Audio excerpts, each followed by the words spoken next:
Madam ಇಷ್ಟು ಪ್ರೀತಿ ಇರುವಾಗ ಸಾಯೋಕ್ಕೂ ಮುನ್ನ ಯಾವತ್ತಾದ್ರೂ ನಿಮಗೆ ಕಾಲ್ ಮಾಡಿದ್ದು ಅಥವಾ ಮೆಸೇಜ್ ಮಾಡಿದ್ದು ಏನಾದ್ರು ಇದೆಯಾ ಅಂತ? ಸರ್ ಅಂದರೆ ನನಗೆ ಡಿಸ್ಟರ್ಬ್ ಮಾಡಬೇಡ, ನಾ ಫ್ರೀ ಆದಾಗ ನಿನಗೆ ಕಾಲ್ ಮಾಡ್ತೀನಿ ಅನ್ನೋರು. ನಂದು ಅವರು ಯಾವುದು ಲಾಸ್ಟ್ ನಾ ಕೆಲಸ ಮಾಡಿದ್ಮೇಲೆ ಕಾಲ್ ಮಾಡ್ತೀನಿ ಅಂತ ಹೇಳಿದ್ರು. ಒಂದು 10 days ಬ್ಯಾಕ್ 5 days ಬ್ಯಾಕು ಮತ್ತು ವಾಟ್ಸಪ್ ಕಾಲಲ್ಲಿ ಮಾತಾಡಿದ್ವಿ.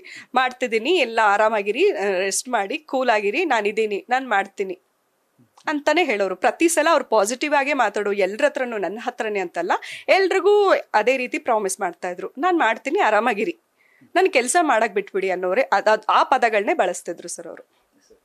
ನಿಮಗೂ ಮತ್ತೆ ಮಗಳಿಗೂ ಏನೇನು ವ್ಯವಸ್ಥೆ ಬೇಕು ಎಲ್ಲ ಸೆಕ್ಯೂರಿಟಿ ನಾನು ಮಾಡ್ಕೊಟ್ಟು ಹೋಗ್ತೀನಿ ಅಂತ ಪ್ರತಿ ಮಾತಿನಲ್ಲಿ ಹೇಳ್ತಾ ಇದ್ರು. ಮಗಳ ಕಂಡು ಅಷ್ಟೊಂದು ಪ್ರೀತಿ ಇತ್ತ, ಮತ್ತೆ ಏನಾದರೂ ಮಾಡ್ಕೊಟ್ಟು ಹೋಗಿದ್ರಾ ಅಂತ ಆ ಸಂದರ್ಭದಲ್ಲಿ? ಅದನ್ನ ಸರ್ ಏನು ನಮಗೆ ಅಂತ ಇರೋದೇ ಈ ಸಿನಿಮಾ ಆಧಾರ ಸರ್.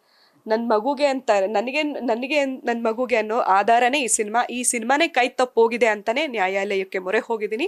ಅಲ್ಲಿ ನ್ಯಾಯ ಬೇಕು ಸರ್, ನನಗೆ ನನ್ನ ಮಗಳಿಗೆ ಪರಿಹಾರ ಸಿಗಬೇಕು, ಜೊತೆಗೆ ಈ ಸಿನಿಮಾ ಅದ್ಭುತವಾಗಿ ರಿಲೀಸ್ ಆಗಬೇಕು ಸರ್. ನ್ಯಾಯ ಸಿಕ್ಕ ನಂತರ ಅದ್ಭುತವಾಗಿ ರಿಲೀಸ್ ಆಗುತ್ತೆ ಸರ್. ಇದೆಲ್ಲ ಸಾವಿನ ನಂತರದಲ್ಲಿ ಒಂದಷ್ಟು ಮಾತುಗಳು ಬರ್ತದೆ, ಅವ್ರಿಗೆ ಒಂದಷ್ಟು ಚಟಗಳಿತ್ತು, ಕುಡಿತ ಜಾಸ್ತಿ ಇತ್ತು, ಅಥವಾ ಅವ್ರಿಗೇನೋ ಕಾಯಿಲೆ ಇತ್ತು, ಈ ಸಮಸ್ಯೆಯಿಂದ ಅವರು ತುಂಬ ನರಳ್ತಾ ಇದ್ರು ಅನ್ನೋ ಮಾತುಗಳು ನೀವು ಕೇಳಿರ್ತೀರ.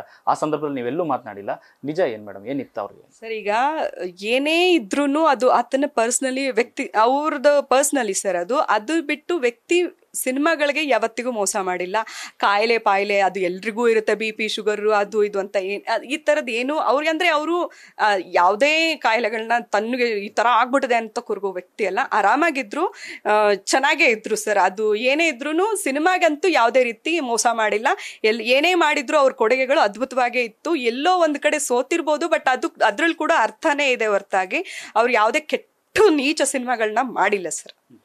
ಅಷ್ಟೇ. ಸಿನಿಮಾಗೆ ಅವರಿಂದ, ಅವ್ರ ದೇಹದ್ದಾಗ್ಲಿ, ಅವ್ರ ಪರ್ಸನಲಿ ಇಂದಾಗ್ಲಿ, ಅವ್ರ ಫ್ಯಾಮಿಲಿಯಿಂದಾಗ್ಲಿ ಸಿನಿಮಾಗೆ ಯಾವುದೇ ರೀತಿ ತೊಂದರೆ ಆಗೋಂಗೆ ಇಟ್ಕೊಂಡಿರ್ಲಿಲ್ಲ. ಅವ್ರು ಸಿನಿಮಾಗೆ ಅಂತ ಬದುಕಿದ ವ್ಯಕ್ತಿ, ಸಿನಿಮಾಗೋಸ್ಕರನೇ ಅಂತ ಸತ್ತಿದ ವ್ಯಕ್ತಿ. ನ್ಯೂಸ್ ಫಸ್ಟ್, ನಿರ್ಭೀತಿಯಿಂದ ನಿಮ್ಮ ಪರವಾಗಿ.